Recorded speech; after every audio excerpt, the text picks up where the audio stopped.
I've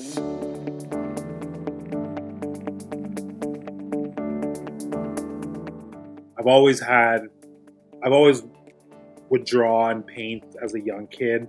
Um, really young, my mom put me in art classes with a well-known international African artist named David Kabuka. So that was my first introduction to art at a very young age. But never went to school formally. It's funny because my parents, because like I had a knack for art growing up in high school, they would never want me to take art. You're like, you're already good at that.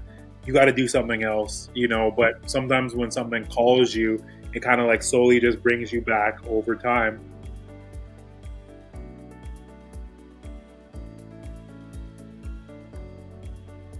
I think there's a lot of responsibility that comes with it, but it's an honor to like preface all that. I think being able, anytime you're able to be a voice for your community, you look at it as responsibility.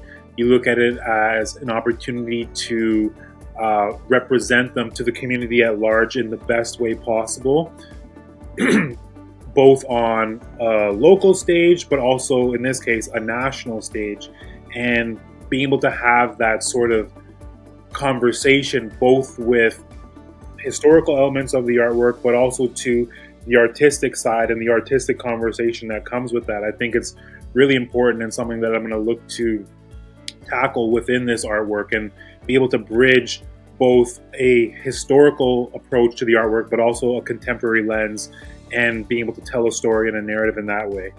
Um, I think that given what I know of the history of this area, I understand how important it is. And so I don't take it lightly with what is required of me as an artist. When it comes to the youth mentorship, I feel like I'm a youth very much myself at times. And so being someone who could probably relate to whoever the artist would be selected from a generational standpoint, I feel like there's going to be a lot of value that I can add and provide to them, both from being someone who's a full-time working artist now, but also someone who wasn't necessarily formally trained. And so I think I would be able to provide, you know, a very unique perspective on that approach. And really, too, it's an investment into the future of arts in Canada, and which I think is important because, you know, the beautiful thing about art is it communicates with all disciplines of life,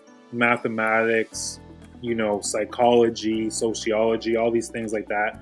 And once I understood that, I felt I was able to find a better language for my art. And so whoever the person that would be selected as the youth that would be mentored, I would really look to instill a lot of like those values within them and their approach to their creative process.